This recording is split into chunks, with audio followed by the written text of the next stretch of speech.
Og så skal jeg læse dagens tekst op her, og der må man sige, at politikken jo har været mig til hjælp.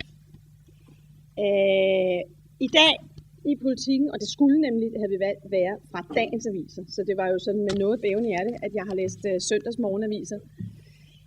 Og i dag kan man i søndagspolitikken læse, at efter et kvart århundrede med konstant liberalisering og globalisering ser bøtten ud til at være ved at vende.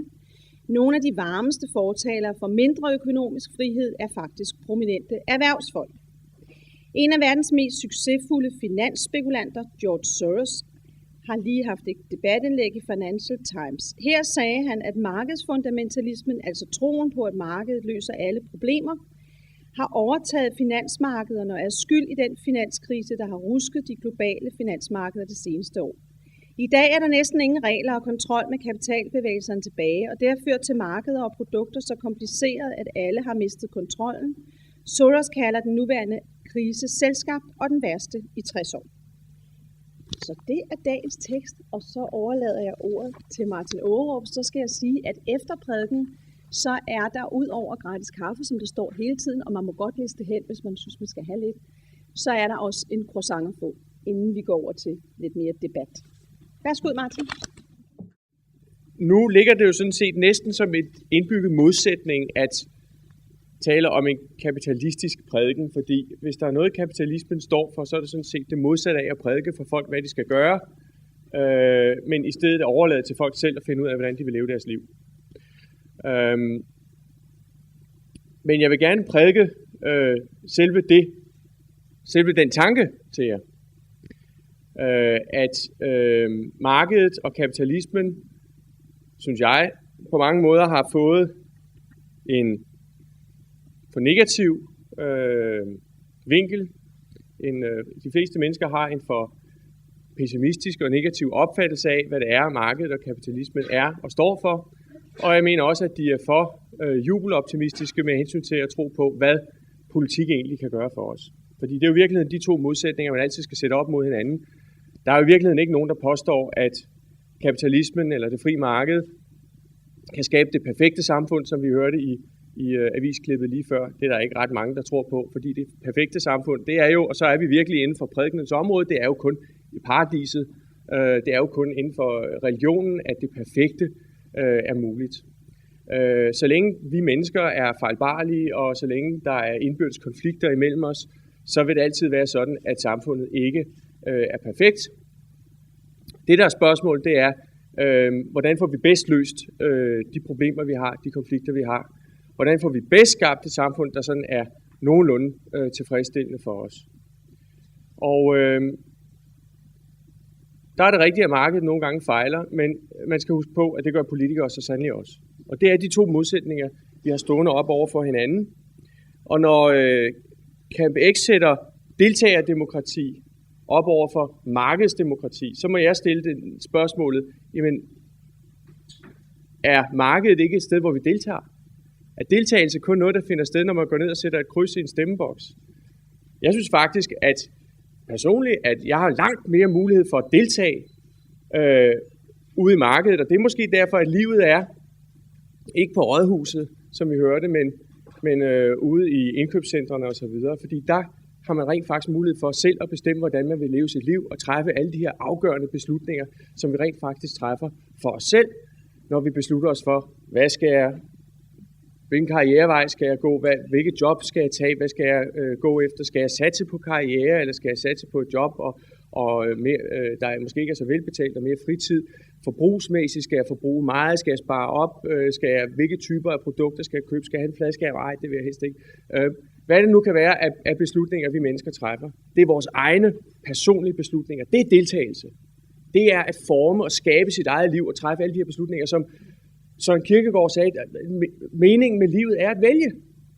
Jeg ved ikke, om han sagde det lige på den måde, men det er jo sådan for mig at se noget i essensen i det, han stod for. Meningen med livet er at vælge, at træffe valg, at træffe beslutninger. Og også at vælge forkert. Og at få lov til at leve i et samfund, hvor man må vælge forkert. Og det er det fantastiske ved kapitalismen og ved det frie marked, at man behandler det enkelte menneske som et autonomt, suverænt individ med retten til at vælge, herunder med retten til at gå i hundene Hvorimod politik jo altid i sidste instans bygger på flertallets ret til at bestemme over mindretallet. For mig er det vigtigste demokratiske princip ikke dette, at flertallet må bestemme over mindretallet. Det er også et af de demokratiske principper, men det vigtigste demokratiske princip, det er, at det enkelte individ har nogle rettigheder, vi ikke kan tage fra det enkelte menneske. Og disse rettigheder kan hverken et flertal på 50% eller 70% eller 90% tage fra det enkelte menneske. Det er beskyttelsen af individet, der er det grundlæggende demokratiske princip. Så er det så rigtigt, at i et samfund er der også brug for, at vi på nogle områder lader flertallets beslutning råde. For eksempel, når vi skal beslutte os for, om vi skal køre venstre eller højre side af vejen, så kan vi ikke have et eller andet mindretal, der siger, at på grund af deres religiøse overbevisning, så vil de gerne køre venstre side af vejen. Vel, altså det går bare ikke. Der bliver vi nødt til at sige, nej, prøv at høre, her er der altså nogle faste regler, sådan skal det være. Og vi har nogle ting, vi har besluttet os for, at sådan skal det være i et samfund.